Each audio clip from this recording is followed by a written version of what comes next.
신앙적으로 우리 모든 믿는 하나님의 사람들은 또 한 교회를 같이 섬기는 사람들은 가족입니다. 가족이죠. 가족은 서로에 대해서 잘 알아야 되고 또 알아가야 되고 배워야 되는 거죠. 영적으로도 마찬가지입니다. 한 집안에서 가족들이 서로 잘 알아가야 되는 것처럼 영적으로도 한 교우가 된 우리는 서로가 서로에 대해서 잘 알 필요가 있습니다. 저도 여러분들을 더 잘 알아야 되고 여러분들도 여러분들이 저에 대해서 더 잘 아실 것이고 저도 나름대로는 여러분들에 대해서 안다고 생각하는데 보면 아직도 모르는 것이 많습니다. 그래서 저한테 전화하셔가지고 목사님이 저를 잘 모르신다고, 저는 안다고 했는데 들어보니까 제가 모르는 게 맞더라고요. 1년 반이 지났는데 제가 잘 모릅니다. 여전히 모릅니다. 더 잘 알았어야 되는데 알 수 있는 기회 자체가 적었기 때문에 또 여러분들이 마스크를 쓰고 계셔가지고 누가 어느 정도 얼마나 노래를 잘 부르시는지 제가 잘 모르기도 하고 어떻게 은혜를 받으시는지 그것도 잘 모릅니다. 모른다고 솔직하게 얘기하는 게 맞죠. 모르죠. 기도도 마찬가지죠. 기도를 부탁을 하면 부담 되실까 안 되실까 그것도 잘 몰랐고 또 모르기도 하고 또 맡기면 또 실제로 잘 하시고 그래서 참 잘 알아가야 되겠구나, 더 잘 알아가야 된다. 이 코로나 시국에 참 아는 것이 입을 마스크로 덮고 있다는 것이 얼마나 서로를 알아가는데 장애가 되는가 하는 것을 요즘 와서 또 많이 생각을 하게 됩니다. 특히 이제 저 같은 설교자는 앞에 서서 저만 이제 혼자를 얘기를 하잖아요. 그러면서 저는 여러분들 눈만 보고 여러분들 반응만 봐야 되는데 그 반응이라고 하는 것이 입 주위에 나타나는 반응으로 이제 많이 알 수가 있는데 입 전체를 마스크로 가리고 있으니 사실 잘 모릅니다. 조는 것도 잘 알 수가 없고 은혜 받는 것도 잘 모르고 그럼에도 불구하고 가족된 우리는 서로에 대하여 알아갈 필요가 있고 알아가다 보면 놀랄 수도 있잖아요. 몰랐던 것을 이제 알게 되고 지금도 마찬가지로 저도 제 아내에 대해서 지금도 모르는 것이 있고 저번에 허리 아프다고 해서 머리를 한번 감겨줬는데 생각해보니까 결혼하고 나서 처음 머리를 감겨준 거예요. 다른 분들도 글쎄 머리를 감겨줄 일이 뭐가 있을지 모르겠는데 처음 여자 머리를 한번 감겨주고 머리 긴 게 얼마나 불편한지 그때 처음 알았습니다. 머리가 짧아서 세수하다가 같이 감아버리면 이거 간단한데 머리가 너무 길어가지고 그러고 나서 생각해 내가 아내 머리를 안 감겨줬구나. 사실 안 감겨주는 게 좋은 거잖아요. 몸이 멀쩡하다는 거니까.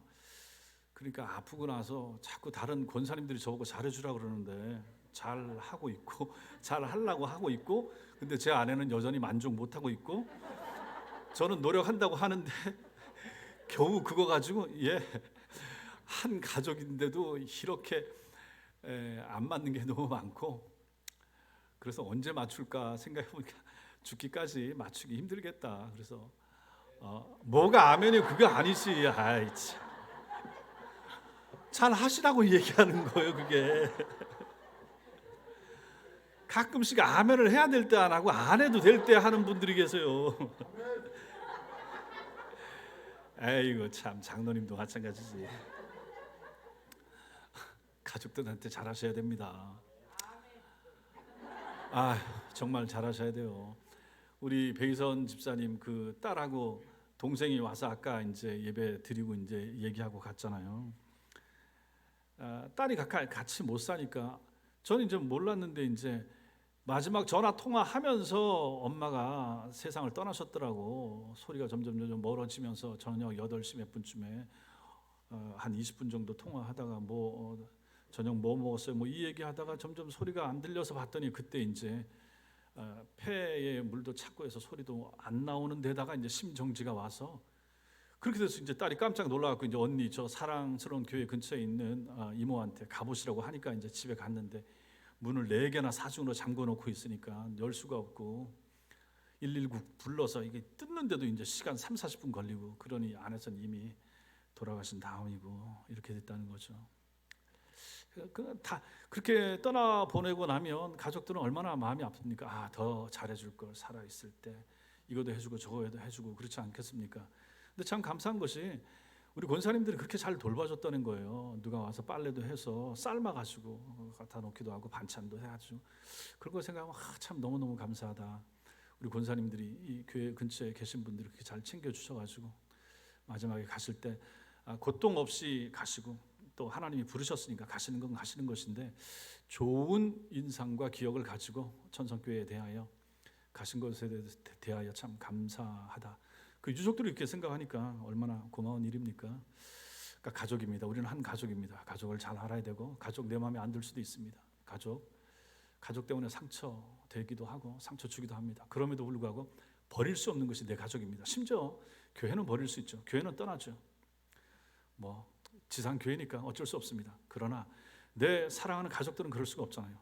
지금 같은 패역한 시대에는 가족 관계, 인간 관계를 끊고 살아가는 경우도 있지만 그건 참 너무 고통스러운 거죠.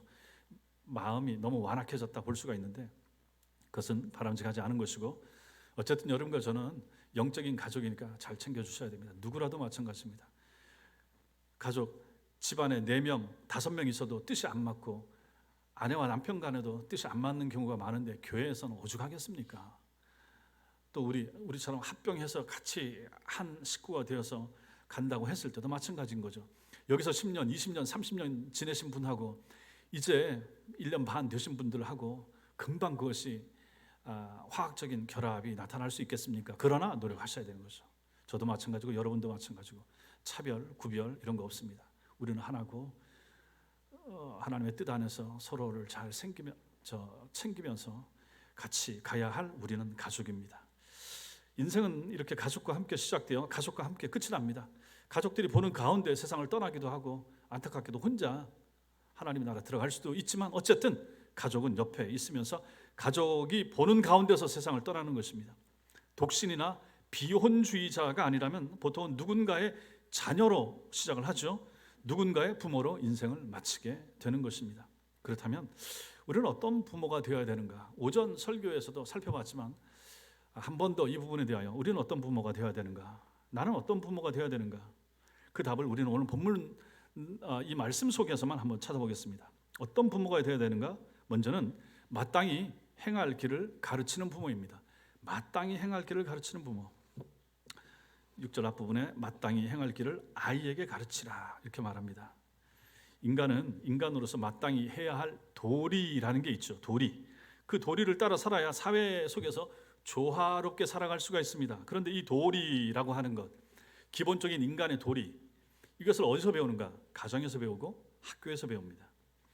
고대 사회에서도 마찬가지, 옛날에도 마찬가지. 옛날에도 가정에서 배우고 서당이든지 회당이든지 거기서 이제 배우는 거죠. 교육을 통해서 배우죠. 이 둘 중에서도 가정에서의 교육이 먼저고 우선입니다. 이게 더 중요합니다. 오늘 본문도 그 부분을 얘기하죠. 마땅히 행할 길을 그 자식에게 가르칠 책임과 의무 부모에게 있죠. 이거 부모에게 하는 명령입니다. 마땅히 행할 길을 아이에게 가르치라. 부모에게 명령하는 것입니다. 그것을 잘 가르치는 것이 부모의 가장 중요한 역할입니다. 이 구절을 새 번역 성경은 이렇게 옮깁니다.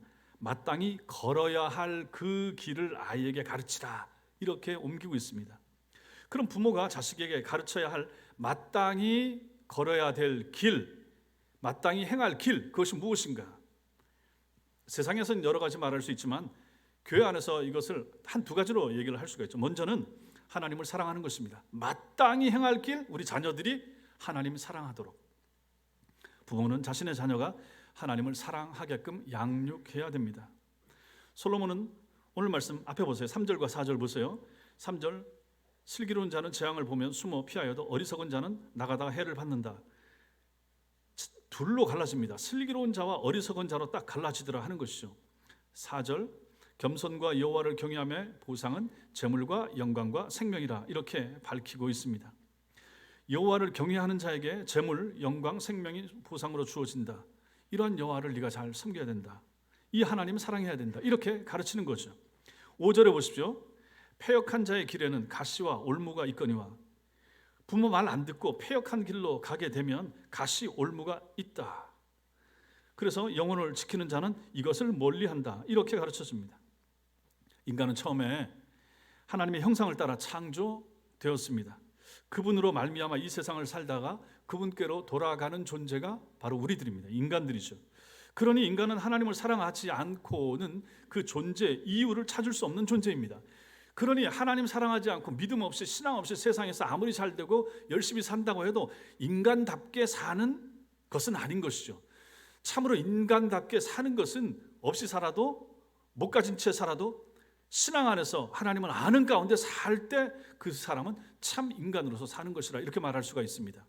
한편 강도가 사람답게 살지 못했지만 마지막 가는 순간에 그 다른 편 강도는 여전히 인간답지 못한 모습으로 하나님 안 믿고 예수 없이 세상을 떠나갔지만 한편 강도는 마음을 마지막 순간에 돌이켰지 않습니까?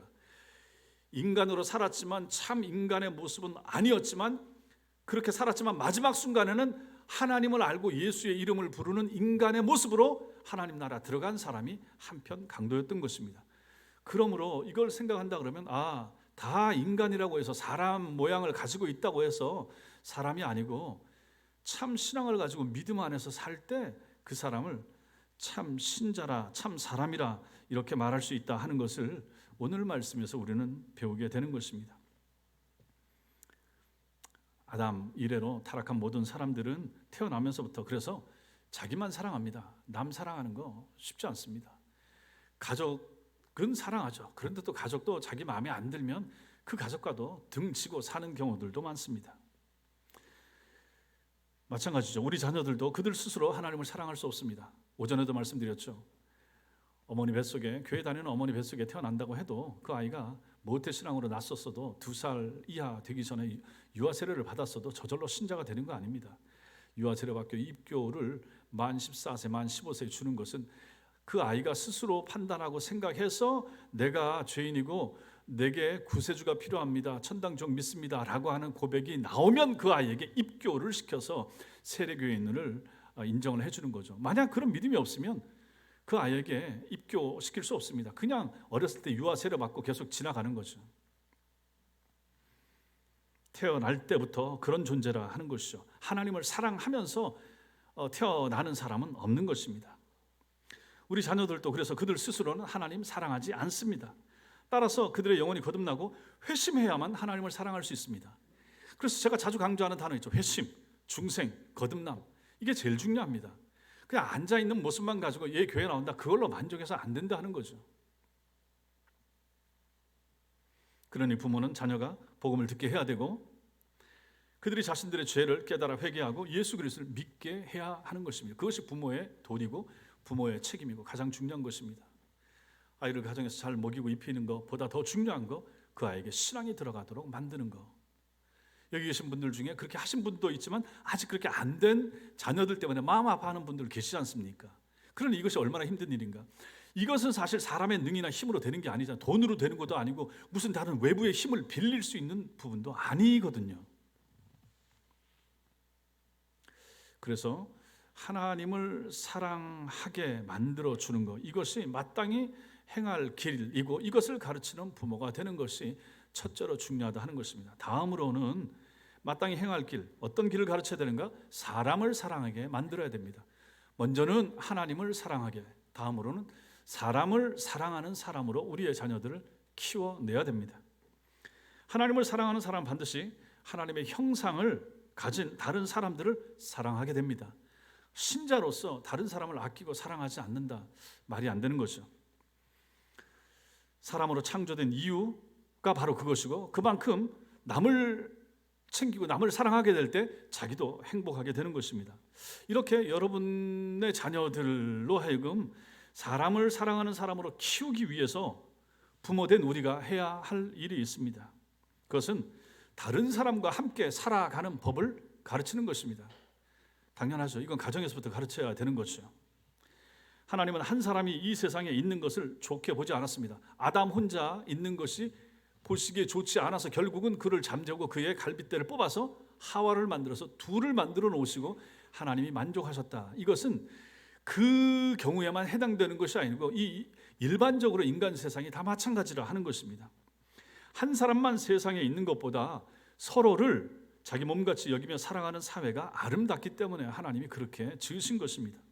그래서 아담의 씨를 퍼뜨려서 온 인류가 되게 하셨습니다.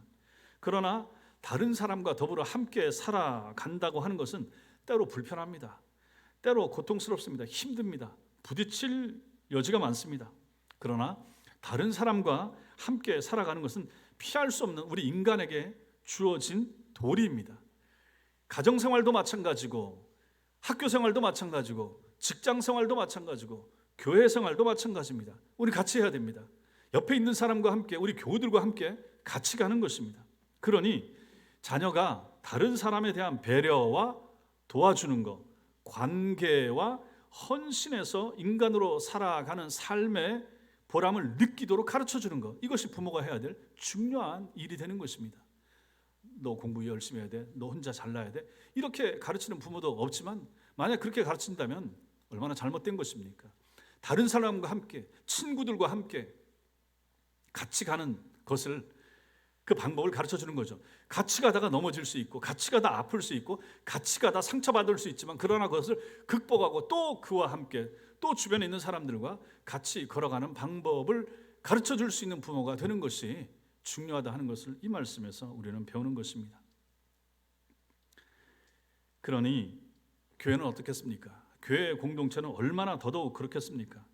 공동체에 속한 사람을 사랑하는 것, 그들을 통해서 기쁨을 얻는 것을 우리 자녀들에게 가르쳐야 됩니다.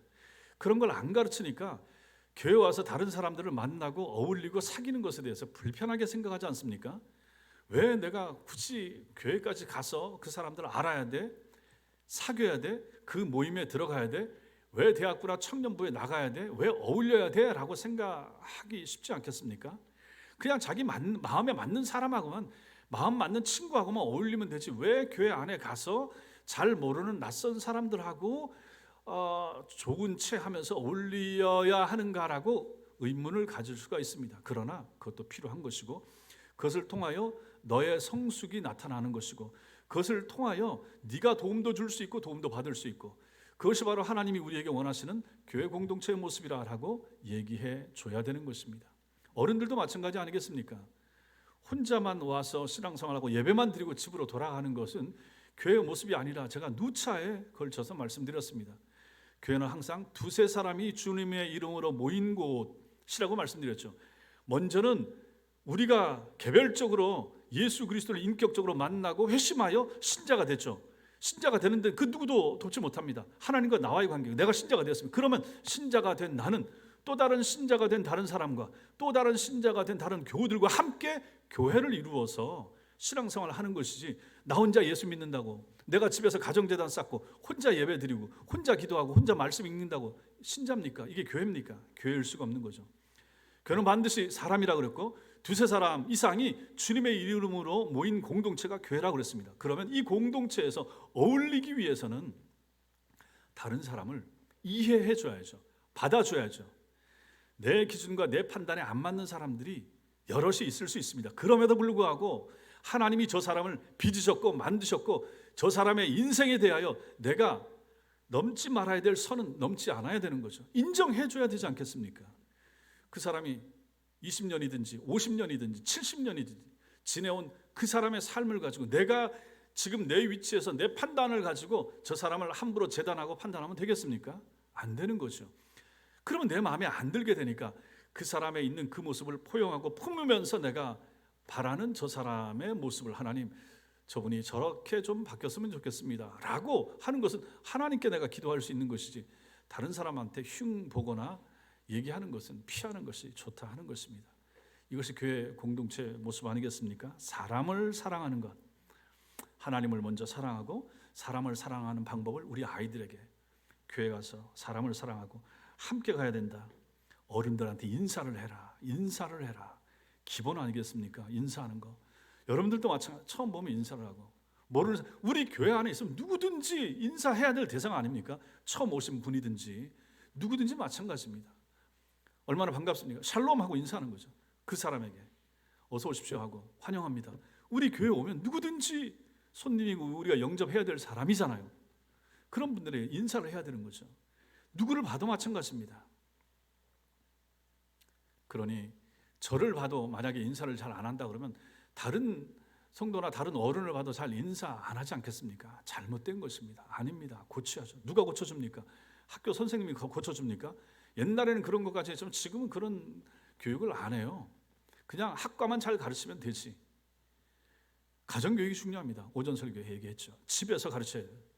교회 올 때 어른들한테 인사하고 누구를 봐도 인사하고 사람을 사랑하는 것입니다. 그게 바로 기본이죠. 다른 사람의 아픔과 고민을 듣고 공감할 줄 아는 아이로 만들어내는 거, 이거 얼마나 중요합니까? 다른 사람의 말을 잘 들어주는 거, 이게 훈련되지 않으면 나중에 커서도 자기 말만 많이 합니다. 말 많이 하는 거. 자꾸 제가 제 아내 얘기해서 미안하지만 제 아내가 어디 가서 말 많이 하지 말라고, 목사한테 말을 많이 하지 말라고 그래. 그렇지. 설교할 때는 뭐 지 할 말 다 해도 되지만은 어디 다른 모임에 가서는 말 많이 하지 말라고. 왜냐면 제 아내도 같이 따라가 봐서 말 많은 목사, 그냥 모임이라든지 작은 친교 모임 가도 말 많이 하는 그런 목사들 많거든요. 거기 가서도 가르치려고 그래요. 아니 자기네 교회에서만 가르치면 되지, 목사들 있는 데 사모들 있는 데서도 그렇게 가르치려고 그래요. 그러니까 이게 뭐라고 그래요? 안 좋게 말하면 아주 직업병인 거지. 그냥 가르치는 것만 그냥 능해가지고 말만 많이 하고, 그걸 아니까 저한테 말 많이 하지 말라고. 그래서 아침에 어디 나가면 뒤통수에 대놓고 그런 얘기를. 그래서 큰아들처럼 간주해 주시니 고맙고, 그렇게 잘 배우고 잘 해야지, 실천해야지. 교회에서도 마찬가지입니다. 잘 들어주는 거 중요한 것이죠. 저도 가급적이면 그래서 잘 듣는 목사가 되려고 합니다. 저는 여기서 제가 하고 싶은 얘기 하잖아요. 바르게 말하는 것도 있지만 또 엉뚱한 거 말할 수도 있지만, 하여튼 전 여기서 얘기하면 되죠. 밑에까지 내려가서 말을 많이 할 필요는 없다 생각합니다. 그래서 신방을 가도 마찬가지. 가서 성경 말씀을 전하면 그거 전하고 이제 성도들 얘기 듣는 거예요. 그래서 신방을 하는 거죠. 그러니까 여러분들 기본적으로 저를 아십시오. 저는 여러분들 얘기를 듣고 싶어 합니다. 들어야 내가 뭘 도와드리지? 자꾸 들어야 뭘 기도해 드리면 되지? 들어야 그 들은 문제를 가지고 내가 기도할 때 이런 것을 어떻게 녹여내지? 성도 삶의 모습이 다 다르잖아요. 다 아픔의 문제, 고민의 문제, 고통스러운 문제인데 제가 들어야 설교 속에 그것을 녹여서 답을 제시를 말씀 가운데 할 수 있지 않겠습니까? 목사는 듣는 사람입니다. 기본적으로 설교할 때만 말하고 나머지 듣는 거죠. 여러분들도 마찬가지입니다. 교회 오래되시고 연세 드시고 하신 분들도 말 많이 할 수 있겠지만, 아픈 사람들은 자기 얘기를 하고 싶어 하잖아요. 자기 얘기를 들어주셔야지. 들어주는 게 얼마나 중요한가. 우리 이거 공집사님도 너무 잘 들어주시겠지만은, 우리가 꼭 상담가가 아니어도 마찬가지 아닙니까? 교회에 있는 신자들은 우리 권사님들 정도 되고 하면 다 남들 얘기 들어줄 수 있는 사람, 들어주고 기도하는 사람, 그런 분들이잖아요. 그러니 남의 얘기를 잘 들어주십시오. 우리 아이들 키울 때도 야, 얘기를 들어줘야 된다. 친구 얘기를 들어주고. 여러분 그렇지 않습니까? 내 얘기를 들어주는 사람이 있으면 너무 좋잖아요. 너무 편하잖아요. 내 얘기만 일방적으로 내가 많이 하기보다 내가 뭔 얘기를 하더라도 잘 들어주는 친구가 있으면 그 친구가 오래가고 좋은 친구잖아요. 우리 아이들한테도 좀 그런 친구가 되라라고 가르쳐줘야 되는 거죠. 그게 바로 사람을 사랑하는 것입니다. 그 사람을 아끼고 사랑하면 그 사람의 얘기를 들어주는 거죠. 우리는 신자잖아요. 신자는 남의 얘기를 들어주고 그 사람을 위해서 기도해 줄 수 있는 사람들이 신자 아닙니까? 기도하면서 그 사람 사랑하게 되는 거죠. 하나님, 당신의 능하신 손이 그 사람에게 임해 주세요. 그 가정에 임해 주세요. 라고 기도해야 될 사람이 우리잖아요. 그렇게 하려고 그러면 사람을 사랑해야 됩니다. 사람을 사랑하지 않으면 목사가 될 수가 없습니다. 그래서 저는 신학교 다닐 때 그렇게 배웠습니다. 그 교회를 목사보다 더 많이 사랑하는 사람이 있으면 너 그만둬라. 신학교 교수님한테 배웠죠. 교회는 목사가 제일 많이 사랑해야죠. 신학생들한테 가르칠 때 교수님이 그렇게 가르치다는 얘기입니다. 들어보면 맞는 거예요. 여러분들도 사랑합니다. 교회를 사랑하셔야 되고 누구보다 사랑한다는 생각을 하셔야 되는 거죠. 근데 만약에 제가 목사가 여러분들이 교회를 사랑하는 것보다 제가 덜 사랑한다 그러면 저는 거의 사꾼 아니겠습니까? 더 사랑해야죠. 그것을 위해서 부름을 받았고 그것을 위하여 자기 삶을 바치겠다고 한 사람인데 성도가 교회 사랑하는 것보다 덜 사랑하면 그건 사꾼 아니겠습니까? 그러니 그런 자세는 저는 가지고 있어야 되고 여러분도 마찬가지인 거죠. 사람을 사랑하셔야 됩니다. 교인들을 귀하게 여기셔야 됩니다. 교인들이 점점 귀해지는 세상입니다. 전도가 잘 안 됩니다. 교회 잘 오질 않습니다. 한 사람이 귀한 시대입니다. 사람을 교회 안에 묶어놓기 위해서 잘 해주라는 얘기가 아니라 영혼을 귀중하게 여기시라 하는 얘기입니다. 어떠하든지 간에, 어떤 말을 하든지 간에, 어떠한 행동을 한다고 해도 하나님이 그 사람을 우리 교회에 보내셨습니다. 그 사람이 소중합니다. 존귀합니다. 찬송만 존귀한 사람이라고 부르지 말고 정말로 그 사람 한 사람 한 사람은, 저도 마찬가지입니다. 제 마음에 드는, 잘 드는 성도도 있지만 안 드는 성도도 있겠지만, 그래서 목사가 필요하잖아요. 그래서 장로님들이 필요한 거 아니겠습니까? 그래서 그분들을 돌봐주라고, 챙겨주라고 안수집사님들이 필요하고, 그분들을 위해서 기도해주라고 권사님들을 세운 거 아니겠습니까? 뭐 흉보라고 세웠습니까? 기계적으로 기능적인 일만 하라고 헌금 내라고 직분을 줬습니까? 아니잖아요. 누구든지 마찬가지입니다. 사람을 사랑하라고 세움 받은 사람입니다. 저도 마찬가지고 여러분도 마찬가지고, 교회 건물을 사랑하는 사람, 교회 땅을 사랑하는 사람, 교회 돈을 사랑하는 사람이 아니라 교회에 나오는 교인들을 사랑하는 사람이 정말로 하나님 사랑하는 사람입니다. 그러니 우리가 우리 교회에 나오는 사람 한 사람 한 사람 누구라도 마찬가지입니다. 사랑하고 아껴야 됩니다. 아이들도 마찬가지입니다. 예배 시간에 소란스럽게 하고 떠드는 아이를 한다 할지라도 사랑스러운 거죠. 교회 품에 있는 영혼은 하나님 품에 있는 영혼입니다. 하나님 품에 있는 영혼을 내가 함부로 어찌 대할 수 있겠습니까? 마음에 안 들어도 함부로 욕하지 마세요. 정죄하지 마세요. 나무라지 마세요. 애들, 청년들 격려하세요. 위로해 주세요. 그런 시대, 지금도 우리가 그런 시대를 살잖아요. 혼나기보다는 위로해주고 격려해주고 세워주고. 저도 마찬가지고, 저도 여러분들을 향하여 설교하고 하는 것도 마찬가지로 따스한 설교를 해주고 힘이 되는 설교를 해야 되는 것이고 마찬가지죠. 여러분도 마찬가지입니다. 가정에서 우리 아이들한테도 그렇게 하는 것처럼 여러분들도 교회 안에서 그렇게 하셔야 되고, 그리고 결국 이것을 우리 아이들한테 가르치는 거죠. 사람을 사랑해야 된다. 네가 신자잖니? 그 친구 전도해야지. 아껴야지. 사람을 사랑하는 것을 엄마를 통해서, 아빠를 통해서 배워야 되지 않겠습니까? 어디서 사람 사랑하는 것을 배우겠습니까? 세상은 사람을 이용하라고 그러지, 너 좋은데 써먹으라고 그러지, 너 발판으로 삼으라고 그러지, 도구로 사용하라고 그러지. 교회에서는 그렇게 가르치면 안 됩니다. 사랑해야 된다. 그 사람 때문에 네 삶을 드려야 된다. 오리 가자 그러면 심리 가고, 왼뺨을 치면 오른뺨까지 돌려대면서 이쪽 더 쳐서 마음이 편해지면 쳐주세요. 이렇게 할 수 있는 사람, 요즘 누가 이렇게 가르칩니까? 교회 아니면. 이렇게 우리 아이들이 이 교회 속에서 배워서 자라서 나가서 세상을 변화시키도록 보내야 되는데 그 역할을 잘 못하고 있는 것이 오늘날의 현실 아니겠습니까? 이것이 바로 마땅히 행할 길입니다. 하나님을 사랑하는 길, 사람을 사랑하는 길. 전도는 누가 합니까? 하나님을 사랑하는 사람이 사람을 사랑하게 될 때 그 사람의 영혼을 불쌍히 여기면서 전도하게 되는 것입니다. 그러니 마땅히 행할 길, 하나님 사랑하고 사람 사랑하는 것 얼마나 중요한가 하는 것을 우리는 이 말씀에서 보게 되는 것입니다. 두 번째로 우리는 오늘 이 말씀을 통하여 아이에게 가르치는 부모가 되라 하는 것을 이 말씀에서 배웁니다.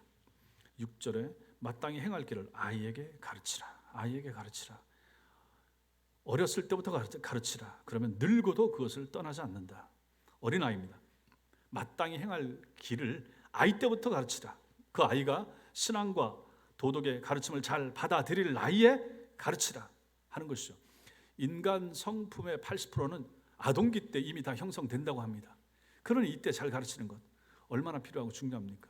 물론 여기 계신 대부분의 부모님들은 이미 아이들이 훌쩍 큰 다음이긴 하지만 이것을 알 필요가 있습니다. 그래서 주일학교 교육이 참 중요한 것이죠.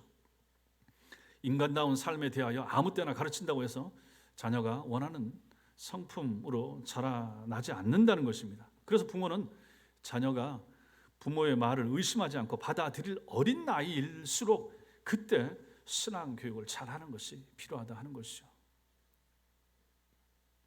본문에서 가르치라라고 하는 이 단어, 영어 성경에 보면 train 이렇게 나오죠.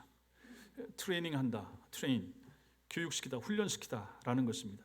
운동선수들이 자신들이 할 경기를 위해서 훈련하는 것을 생각한다 그러면 이 작업이 결코 쉽지 않다, 그것을 알 수 있을 것입니다. 아이에게 가르치는 것, 우리 아이에게, 내 아들과 딸에게 가르치는 거, 마땅히 행할 길을 가르치는 거 쉽지 않다. 트레인 쉽지 않다. 많은 시간, 많은 노력이 필요하다. 올림픽 가서 메달 따는 사람들이 4년 동안 얼마나 애쓰고 힘쓰고 노력하는가를 생각해 본다면 그게 바로 트레이닝 아닙니까? 그렇게 훈련 받는 거죠. 우리 애, 우리 딸, 우리 아들을 그렇게 가르쳐야만 된다. 아이에게 가르치라, 그렇게 가르치라라고 하는 것입니다. 부모가 신앙 안에서 참 신자가 되어가는 과정을 보면서 아이는 배우게 되는 거죠. 그래서 오전 설교도 얘기했던 것처럼 부모의 삶의 모습을 보면서 배우니까 부모가 먼저 바르게 잘 사는 것이 필요합니다라고 그래서 말씀을 드린 것입니다. 부모는 자신이 참 신자가 되어가는 일상을 먼저 살 필요가 있는 것입니다. 그래서 어려운 거예요. 교회 와서는 좀 형식적이고 교회 와서는 좀 위선적일 수 있어요. 다른 사람들이 보니까. 가정 가면 위선을 내려놓고 그냥 내 하고 싶은 대로 행동하는 경우가 얼마나 많습니까? 그러나 그때 의식해야 될 사람, 내 아들, 딸, 손주들인 거죠. 저들이 내 행동, 내 삶을 본다는 거죠. 집에 와서는 이렇게 해놓고 교회 가서는 그렇게 라고 생각한다 그러면 그 아이들이 교인들에 대하여 아니면 우리 교인들이 우리 엄마 아빠가 믿는 하나님에 대하여 어떻게 생각하겠습니까? 그러므로 우리의 삶이 중요하다. 제일 가까운 사람에게, 내 남편에게, 교회 나오지 않는 내 남편에게, 내 아내에게 어떤 영향을 미칠 것인가를 생각해 본다 그러면 참 행동을 얼마나 많이 조심해야 되는가.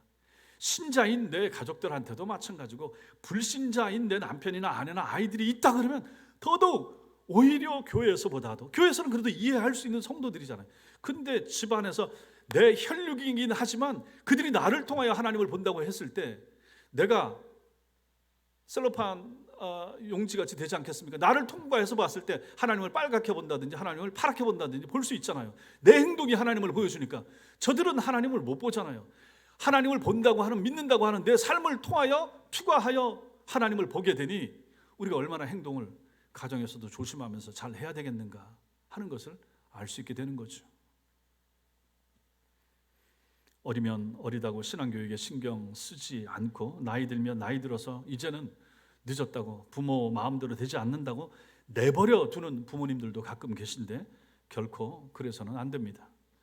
바른 신앙 교육 없이 자라게 되는 자녀는 말할 수 없는 무거운 멍에를 짊어지고 인생을 살게 된다는 것을 알아야 됩니다. 여러분들 가운데서도 힘들게 예수 믿게 된 분들의 경우가 있잖아요. 그런 경우를 생각한다 그러면 우리 자식들이 예수를 믿어야 되는데 지금은 별 문제 없이 자기 일 잘 하는 것 같은데 언젠가 저들이 돌아와야 되는데 돌아오게 될 때 얼마나 힘들게, 얼마나 고통스러운 과정을 거치면서 돌아오게 될 것인가를 생각한다 그러면 부모의 마음이 얼마나 무겁고 눌리겠는가, 고통스럽겠는가 하는 거죠.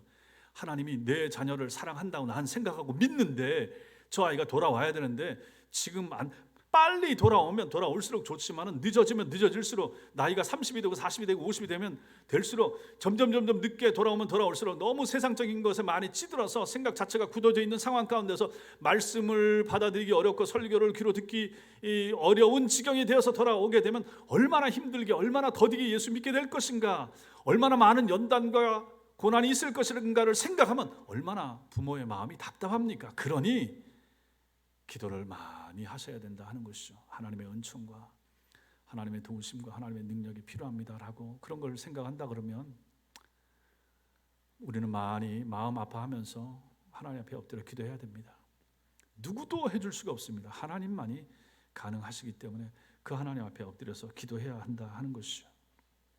그렇게 하지 못했던 대표적인 케이스가 오전에 보았던 엘리 제사장, 바로 그 가정이었습니다. 그러니 자녀가 어린아이였을 때 진심으로 기도해주고 안수 기도해주세요. 지금도 마찬가지예요. 지금도 저도 어렸을 때 우리 애들 머리에 손 얹고 기도 많이 해줬었는데 지금은 그렇게 잘 못 해주고 있어요. 학교 갈 때도 그건 뭐 꼭 목사만 해주는 거, 내 자식은 내가 할 수 있잖아요. 머리에 손 얹고 기도해 주시고 뭘 해도 마찬가지입니다. 지금 커도 마찬가지예요. 기도해 주십시오. 애들은 그런 거 싫어한다고 해도 이리 와 앉아. 야, 엄마가 기도해 주는데 뭐 잘못되라고 하겠냐 하면서 앉혀놓고 기도를 하세요. 간절하게 진심을 가지고 기도를, 뭐 소풍을 하든지 뭘 하든지 뭐 MT를 가든지 뭐 새로운 직장을 구하든지 다 마찬가지입니다. 간절히 기도를 해주시고 그래서 항상 너 뒤에 내가 있다, 항상 너 뒤에 내가 하나님의 능하신 손을 구하는 엄마가 있다, 아빠가 있다, 알아라 라고 가르쳐 주는 것이, 지금은 안 듣고 싶어하고 싫어하겠지만 쌓이고 그리고 그러다가 엄마가 살아계실 때 신자가 되면 좋겠지만 그거 아니고 어머니가 떠난 다음에라도 나중에 그것이 생각나게 되면 얼마나 가슴 치면서 후회하면서 지금이라도 돌아가야 되겠다, 믿어야 되겠다, 그런 마음이 들지 않겠습니까? 그러니 아이가 생각할 여지가 있도록 뭔가를 남겨줘야죠. 신앙적인 면에서 말입니다. 신앙적인 뭔가를 자꾸만 아이한테 줘야죠. 네가 예수를 안 믿는 것 때문에 내가 얼마나 이 밝고 이 좋은 날에, 이 꽃놀이 가기 좋은 시절에도 내 마음이 웃고는 있지만 속으로는 울어 라고 하는 것을 아이가 느끼게 만들어 줘야 되지 않겠습니까? 네가 신자가 아닌 것 때문에, 네가 오늘 나와 함께 교회 안 가는 것 때문에, 네가 오늘 교회에 가야만 하는 날에 안 가는 것 때문에 내가 혼자 교회 가면서 마음이 얼마나 눌리는지 네가 좀 알아야 된다 하는 것을 아이들에게 좀 얘기를 해주시고 깨달을 수 있도록 그렇게 해주셔야 되지 않겠는가 하는 것이죠. 그런 마음 가지고 기도하시다가 마침내 하나님의 능하신 손이 그 자녀의 마음을 움직이면 그때 하나님의 놀라운 역사가 나타나게 되지 않겠습니까? 그러니 기도하지 않고 어찌 그날을 고대할 수 있겠습니까? 그래서 많이 울라고 하는 거예요. 너와 너 자녀를 위하여 울라라고 말씀하시는 주님의 마음도 거기에 담겨 있는 거죠. 정작 울어야 될 사람은 내 가정에 있습니다. 내 가정에 내가 울어야 될 사람이 거기에 있는 거죠. 아이가 컸다고 해도 그 시기를 놓쳤다고 생각하지 마시고 후회하거나 포기하지 말고 하나님 앞에 더욱더 자녀들의 회심과 영혼의 변화를 위해서 열렬히 기도하는 부모가 되어야 될 것입니다. 이것이 부모된 우리 모두의 책무입니다. 이 의무, 이 책무를 소홀히 한 것에 대한 대가는 너무 아프고 힘들죠. 사랑하는 성도 여러분, 우리 가정의 자녀들에게 마땅히 행할 길을 지금부터라도 잘 가르치는 부모가 되시길 바랍니다. 지극히 인간 중심의 세상에서 영이신 하나님을 사랑하며 살도록 말입니다. 땅의 것, 눈에 보이고 손에 잡히는 것만 추구하는 세상 속에 살아가는 우리 아들과 딸들이 그것도 잡아야 되지만 그거보다 보이지 않는 하나님의 손 잡아야 돼. 하나님의 손 잡아야 하나님의 능하신 손이 널 잡아주시게 되고 그러면 네 인생이 바른 길을 가게 될 거야. 그래야 정말로 사람다운 생을 살 수가 있어 라고 얘기해 줄 수 있는 부모가 될 수 있어야 될 것입니다. 철저히 이기적인 사람들 속에서도 이웃과 사람을 사랑하며 사는 마음이 따스한 우리의 자녀들로 자라갈 수 있도록 그렇게 가르칠 책임 여러분과 저에게 있는 것입니다. 훗날 저들이 우리를 부모로 만난 것을 감사히 여기고 자랑스럽게 여길 수 있도록 만들어 줘야 되지 않겠습니까? 무엇을 가지고 우리 자식들이 우리한테 감사하고 자랑스럽게 여기게 만들어 줄 수 있겠습니까? 재산을 많이 남겨주겠습니까?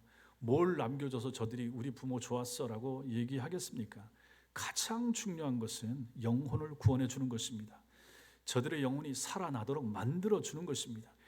우리가 만난, 우리가 아는, 우리가 부르는 찬송 속에 예수 그리스도를 나는 이렇게 좋은데 이것을 모르는, 이걸 부를 줄 모르는 우리의 자녀들을 향하여 마음 아파하면서 기도할 수 있는 부모가 되시는 것이 필요하다 하는 것을 우리는 오늘 말씀에서 배우게 됩니다. 마땅히 행할 길을 아이에게 가르치면 늙어도 그것을 떠나지 않는다. 늙어서 이 신앙생활을 잘하고 바르게 하고 참 신앙 안에 살게 되려면 젊었을 때 어린 나이면 어린 나이일수록 그때 복음을 전해줘야 되지 않겠습니까? 그러니 이 가르침, 이 역할을 잘 감당하기 위해서 애쓰고 힘쓰는, 노력하는, 기도하시는 여러분과 제가 되시기를 주님의 이름으로 축원합니다.